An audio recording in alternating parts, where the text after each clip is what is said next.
So we were seeing the mighty powers of life, powers that would lift us to the high worlds, climbing up all the way up to heaven. Also, powers dragging us down into the darkness of night.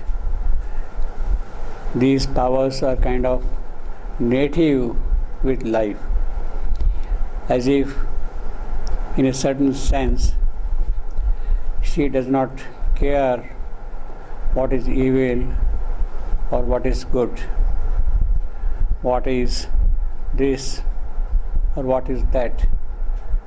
Her whole approach is to release life force everywhere, and what the consequences are going to be of that, she is least bothered. A free expression of the life force in the cosmic working,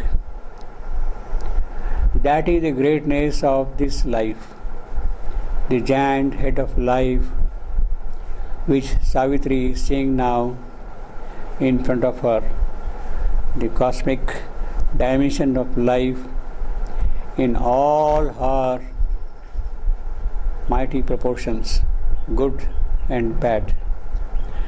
While there was an ardor in the gaze of life that saw heaven blue in the grey air of night, she has that capacity to see even in the greyness of night, in the darkness of night, in this abysmal condition here, blue heaven, something noble, something lofty, something elevating. She has that capacity to see that. The impulses Godward, soul and passions of wings. That is what she can do. She can lift us up on great impulses, great wings of passion, all the way up to the blue of heaven. That is what life is here for, but at the same time it can drag you down, that life. Mind's quick-paced thoughts floated from their high necks, a glowing spectator, a glowing splendor as of an irised mane, a parure of pure intuition's light, a parure of pure intuition's light. This is that what mind's thought can bring to us. Parure of intuition's light. It's a very beautiful metaphor. Parure means basically a set of ornaments which match with each other. You don't wear disharmonious ornaments. Your earrings, your necklace, your bracelets, everything had to match. They had to be together. If it is something made of pearl, and something made of gold, something made of silver, that wouldn't do. The jewelry has to be a matched jewelry, and that is what the parure means. The word parure means that a parure of pure intuition's light. So when the intuition comes, it comes automatically in its inspiration with the right proportion, with the right measure, with the right kind. It is that which is brought by intuition here. His flame foot gallop. It is moving like a horse, flame foot. His feet are flaming. Flame foot gallop. They could imitate, the stars could imitate that gallop or the flame foot horse. Mind's voices mimicked inspirations, stress. That is what life could give to mind. its ictus of infallibility, its speed and lightning heavenly of the gods. That is what life has given, that impulse, that zeal, that zest, that energy to thought. A transient blade that shows the nets of doubt. It is life which will remove all doubts from the mind of mind. They will not be there anymore at all. A transient blade, a sharp, keen blade, which will cut off the doubt. A transient blade that shows the nets of doubt. A sword of discernment seemed almost divine. That is what life has given to mind. A sword of discernment. Discernment, Dakshata. She is goddess Dakshina, who is alert, who is keen, who knows what to do at what moment of time. Sharply, she immediately knows it. It is not by reason, by logic, by argument that she arrives at conclusion. She immediately discerns what is right, what is wrong. It is that sort of discernment which is given by life to the powers of mind. His sword of discernment seemed almost divine. That's a wonderful contribution of life's force to mind. In the pure world of mind, where there is no entry of life, one can keep on arguing endlessly without coming to any conclusion anywhere. It becomes a kind of a barren formulation of things. Yet all that knowledge was a borrowed sense. Yes, mind has received these gifts from life, but still, what is that knowledge of this mind? It is a borrowed light from the Divine Sun. It is not a true light. It is not true revelation, true inspiration coming from high up. It is a borrowed light. Yet all that knowledge was a borrowed sense. The forms that came were not heaven's native births. They were not genuine entities coming from heaven, who had their birth in heaven. Effusions dangerous and absolute could mingle poison with the wine of God.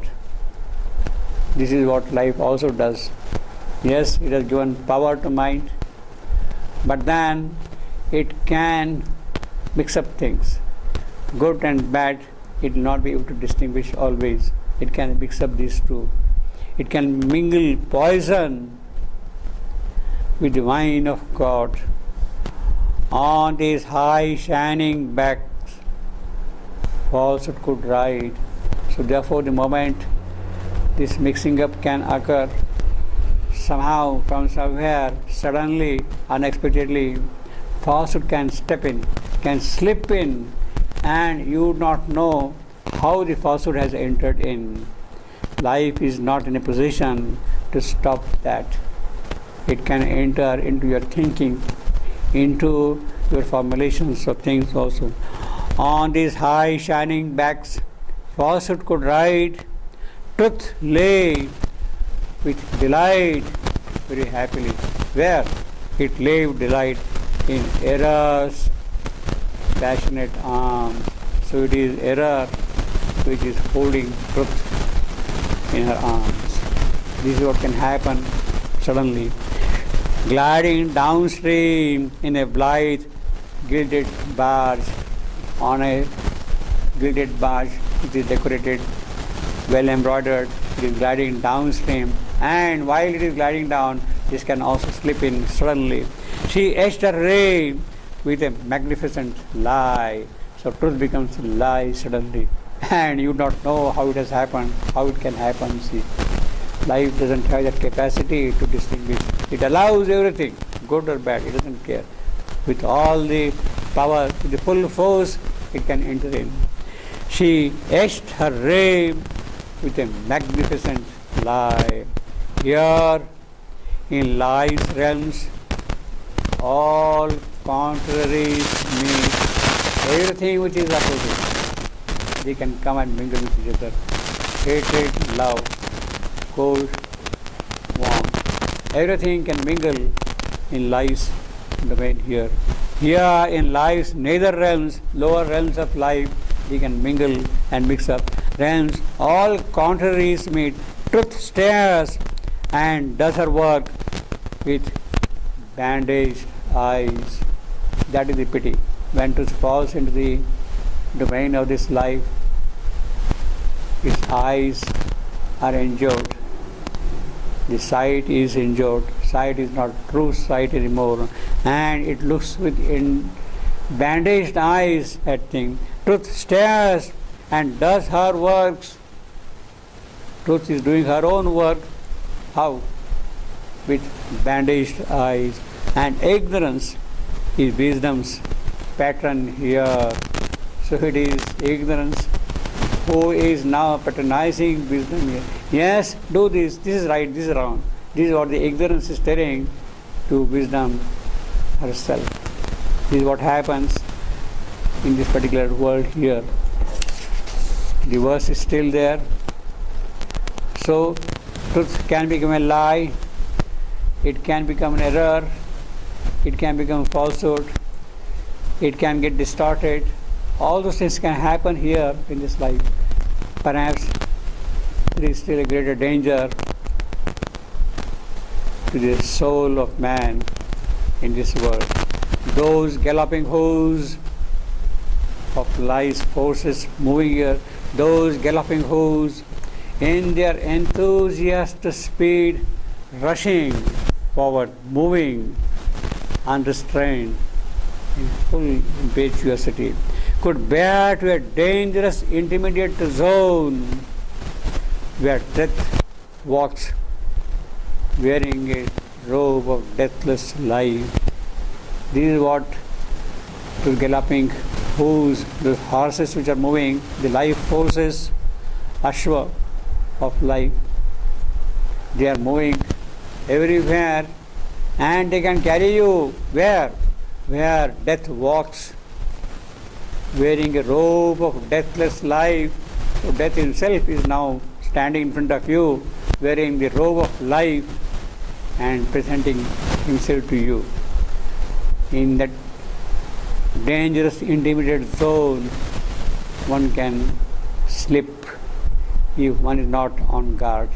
Those galloping hoofs can carry you straight into that region, or they enter the valley of the wandering gleam. Once you're trapped, keep on moving and moving in the gleams valley, wandering gleams valley, and there is no escape. You are trapped permanently there.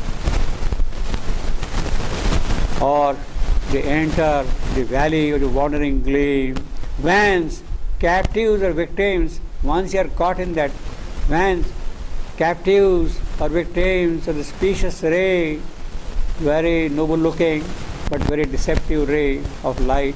What can you do? Souls trapped in that region never can escape. That is the most dangerous thing which can happen to the soul.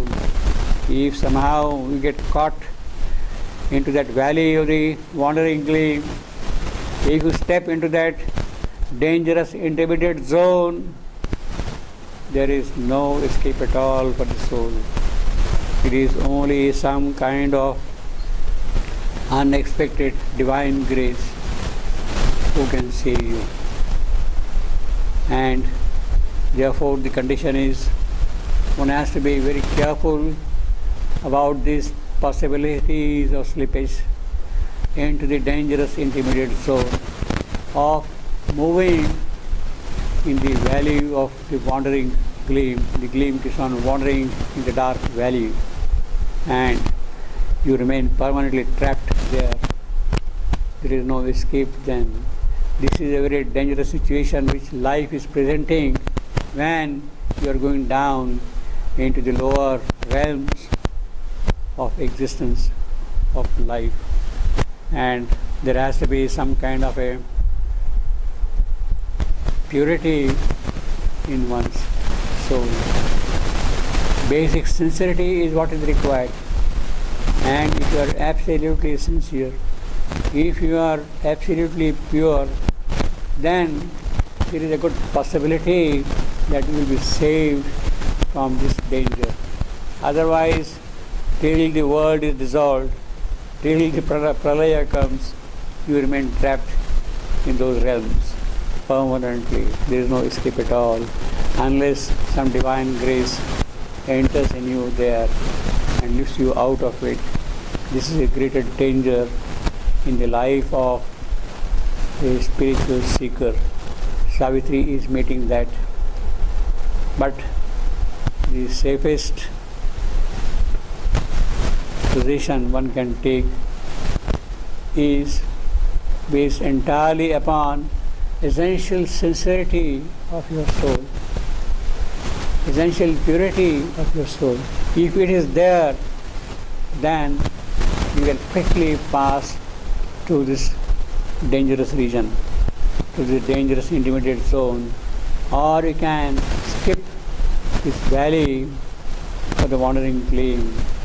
Basically, it is a psychic being who must come forward and protect you.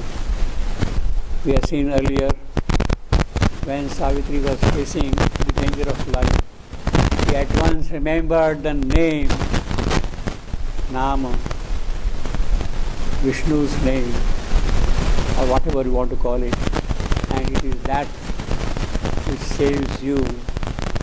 It is that which actually was in the soul of Ashwapati when he entered into the world of night. His descent of night was safe because he was carrying that name in his soul, and therefore he could meet all the opposing powers there. They could not overpower him. In fact, that is what happens in the occult world. If you carry the name with you, if you carry in your soul the symbol of the mother, flash your symbol of the mother, the hostile power cannot enter in you. It will be stopped immediately from there. Now, this intermediate dangerous zone is something which is there, and perhaps in different degrees in the yogic journey, in the occult journey, while going into the inner countries, one meets. But one can quickly pass to that region if you carry that name in you. If the psychic being is forward, is there, then you are safe. You have to pass to that, all right, but then you are safe also because of the psychic being. Now, let us read something what Shivandu has written about this dangerous intermediate zone and this wandering gleam, the valley of the wandering gleam. In some of his letters he explains the power with which this can affect one's spiritual journey. In a certain sense, this dangerous intermediate zone, in the context of that dangerous intermediate zone or valley or the wandering gleam, he says, Shivandu says, in a certain sense, it is an awakening of the psychic. The fact that psychic is getting awakened, the fact that you are entering into the inner countries and you are about to see the psychic being, these will present themselves. Therefore, it is a kind of a positive sign that you are making progress. When you are meeting with dangerous powers, in a certain sense, it is a positive sign that you are entering into the psychic world. In a certain sense, it is an awakening of the psychic. The inner soul, now hidden, cloaked wholly or partially covered by the superficial activity of the physical mind. Most of the time our psychic is covered by the physical mind, and the senses that brings to the surface the submerged or subliminal inner vital consciousness, and also an inner or subliminal mental consciousness and sense capable of perceiving and experiencing directly. All these things are present here. Physical mind, subliminal inner vital, subliminal inner mental, they are present there, and they are what are getting awakened. There are, however, two different kinds of action of these inner ranges of the consciousness. Yes, you are entering into the inner world. There are two things which can open out. There are, however, two kinds of action of these inner ranges of the consciousness. The first is a more outer and confused activity of the awakening subliminal mind. It is subliminal mind which gets first awakened, and life which is clogged with and subject to the grosser desires and illusions of the mind and vital being, and vitiated in spite of its wider range of experience and powers and capacities by an enormous mass of error and deformations of the will and knowledge, full of false suggestions and images, false and distorted intuitions and inspirations and impulses, the latter often even depraved and perverse, and vitiated too by the interference of the physical mind and its obscurities. This is one aspect of it. The seeker of spiritual perfection has to pass as quickly as possible, if he cannot altogether avoid this zone of danger. And the safe rule here is to be attached to none of these things. You should not have any attachment at all, none of these things. But to make spiritual progress one's sole real objective, and to put no sure confidence in other things until the mind and life soul are purified, and the light of the spirit and supermind, or at least of the spiritually illumined mind and soul, are shed to these inner ranges of experience. So unless that is purified, you cannot pass safely to that. Then in another letter he writes, there are worse dangers in this intermediate zone of experience. This intermediate zone is a region of half-truths. But the half-truth here is often so partial or else ambiguous in its application that it leaves a wide field of confusion, delusion and error. Even what is true is so exalted or extended beyond its true pitch and limit and measure that it becomes the partner of error. This is a zone which many had to cross, in which many wander for a long time, and out of which a great many never emerge. That is the danger. Out of which great many never emerge. A central sincerity, a fundamental humility also save from much danger and trouble. That is the safety. Central sincerity and fundamental humility.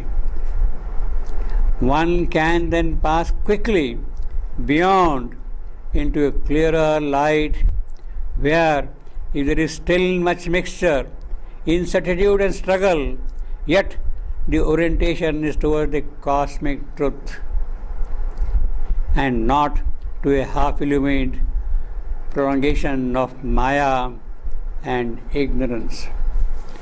Then he says, it is not necessary for everyone to struggle to the intermediate zone. Luckily, it is not necessary for everyone to struggle to the intermediate zone.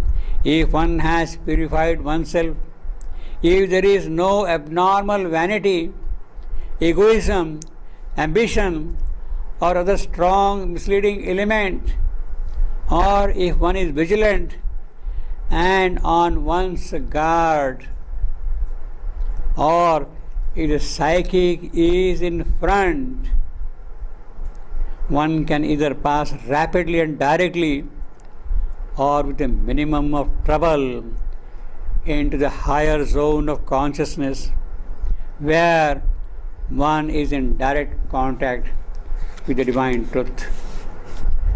Then he says, the intermediate zone is zone of formations, mental, vital, subtle, physical, and whatever one forms or is formed by the forces of these worlds in us.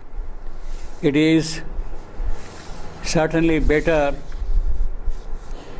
if the psychic consciousness, if the psychic is conscious and active before there is the removing of the veil of the screen between the individual and the universal consciousness, which comes when the inner being is brought forward in all its wideness.